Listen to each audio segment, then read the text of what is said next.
Hello and welcome to OZChris vs. DC Comics for week 1 of July. We have 4 reviews: DCeased number 3, The Green Lantern number 9, and Justice League number 27. So starting off with DC's Marvel Zombies, DCeased number 3, written by Tom Taylor, the art by Trevor Hairsine, the coloring by Rain Barreto. The cover, which the one I got, is the horror variant by Yasmin Putri. I will admit, I don't know what it's homaging. The first two are easy. The first two are It and Friday the 13th. I'm not familiar with this horror movie homage. If someone can tell me what it is, that'd be greatly appreciated.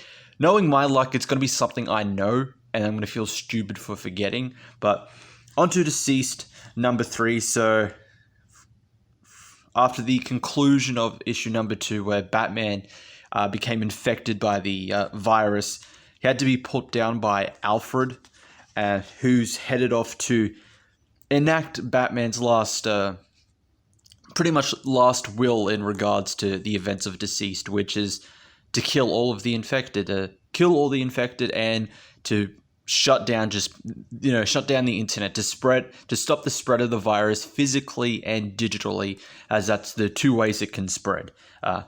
Being a merger of both like physical and digital aspects of the anti-life equation, that's the two ways it can spread its virus. And we see a bit more of how other characters are dealing with disease. So Harley Quinn taking down a infected Joker before being confronted by an infected Birds of Prey, Batwoman, Batgirl, Catwoman, and Huntress. Superman heads off to find any safe locations, particularly any people that have survived. As he says, he sees friends and colleagues, beloved friends and colleagues have been infected by this virus. He's trying to find as much hope as he can, essentially. We go to Atlantis, where an infected Aquaman starts pretty much polluting the water with infected blood, which turns Garth into one of the infected as well.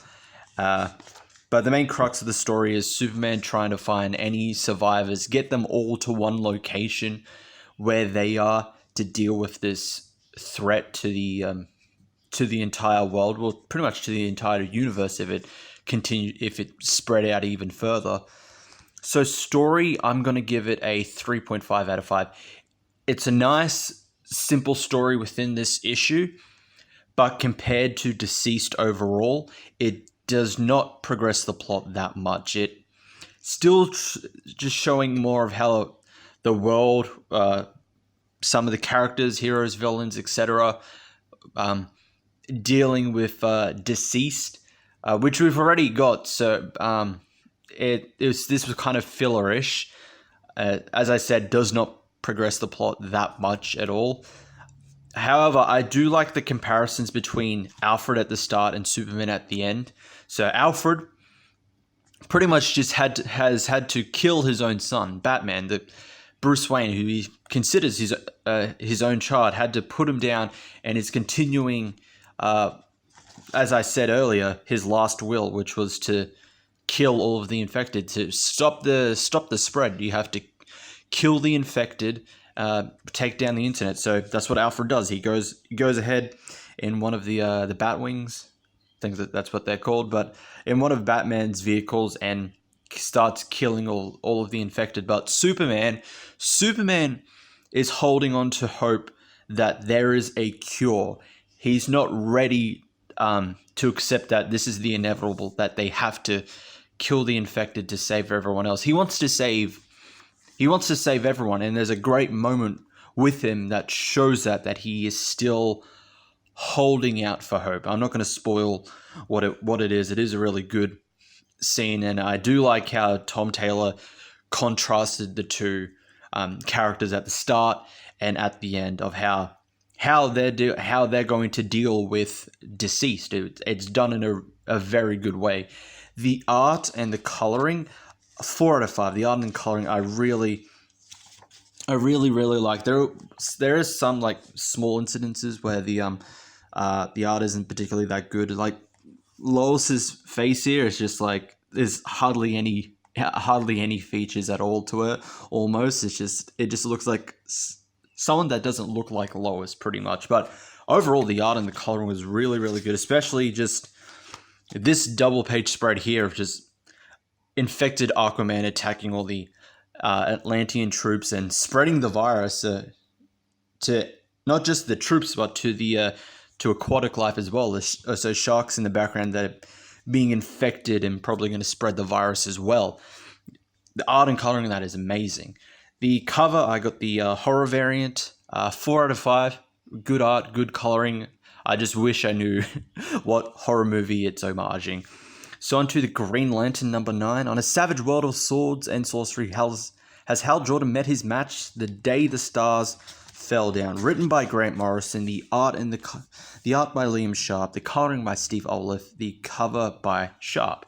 So something is hunting down heroes across the multiverse, and while this is going on, Hal is on the planet Athmora within his sector 2814, dealing with someone called Arba Nazur, who is revealed to be later on to be a horned, devil-looking Green Lantern from a different universe. This is a version of Abin-Sur. I'm pretty sure this version has appeared before. I'll need to look into it, but this version of Abin-Sur is attacking people.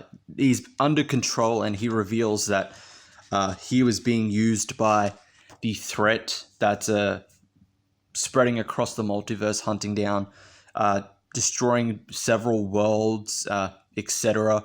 And they are needed to help defeat this threat. So, story, I'm going to give 3.5 out of 5. I enjoyed it for what it was. It wasn't bad. Good initial setup to what this story is going to be. The art and the coloring, I'm going to give that a 4 out of 5. The art and the coloring is amazing on this. It is really, really good. Just this page here showing just the creature that they're fighting on one of the different universes. Amazing looking page. Hal on Athmora, decked out in the in night attire. So you can tell Sharp is in his like his perfect like setting and atmosphere. Sharp's art, like I do like Sharp's art in here, but I think it is much more suited to something with a fantasy setting, and you can tell it really works here given the fantasy setting that Hal is in right now. Dressed up as a knight, hunting down all these winged beasts, and essentially this version of Abin-Sur, which is kind of like a sorcerer or wizard that he's trying to fight. The art and coloring on this is amazing, and it works very well with Sharp's art style. The cover as well, which was by Sharp, I'm going to give that a 4 out of 5 as well. Really, really good. Like the art, like the coloring on that. And on to Justice League number 27. Who are the children of Perpetua? We already know that. We already know who her children are, but on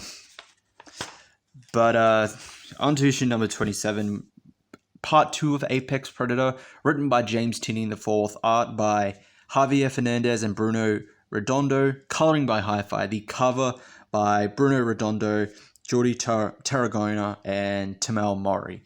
So, Martian Manhunter is still trying to locate Lex. He is instead met by Lionel Luthor instead, who turns out not to be Lionel Luthor and is just a robot created by Professor Ivo, and he is confronted by Amazo as well, both of which are working for the Legion of Doom.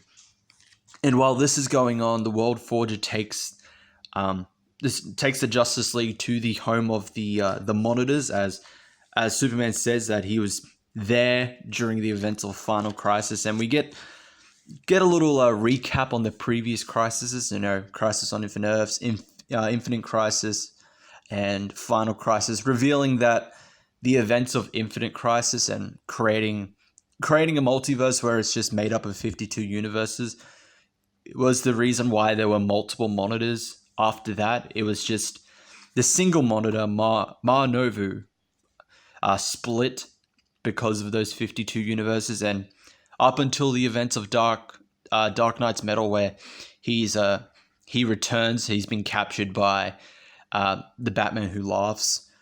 He's finally restored back to his normal self, and the World Forger and Superman are able to convince him to help join the fight against his mother, Perpetua, but they still need one more person, which is his direct opposite, the Anti-Monitor on Quad.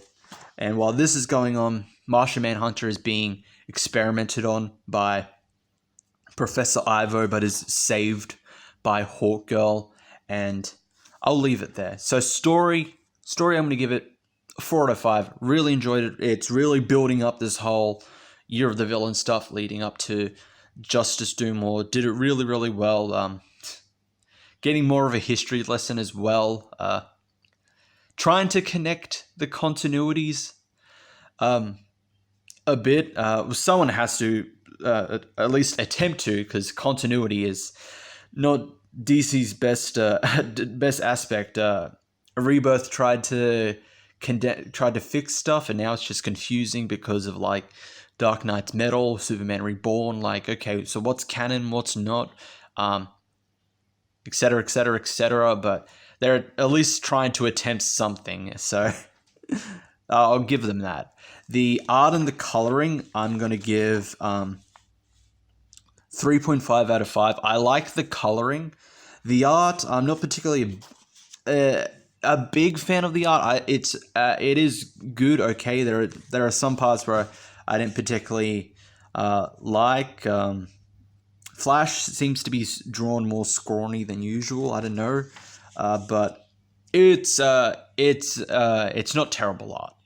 I'll definitely give it that. It's at least decent looking art, and it's not bad. And the cover, I'm going to give a 4 out of 5. Good looking art and coloring on that cover. Justice League racing off to fight off Perpetua. That is their end goal. So a good cover to show that they're rallying all the troops that they need to face off against the Legion of Doom and Perpetua in the end. So good cover. And with that, that is it for these reviews for week 1 of July. Thank you all for watching. I'll see you all next time.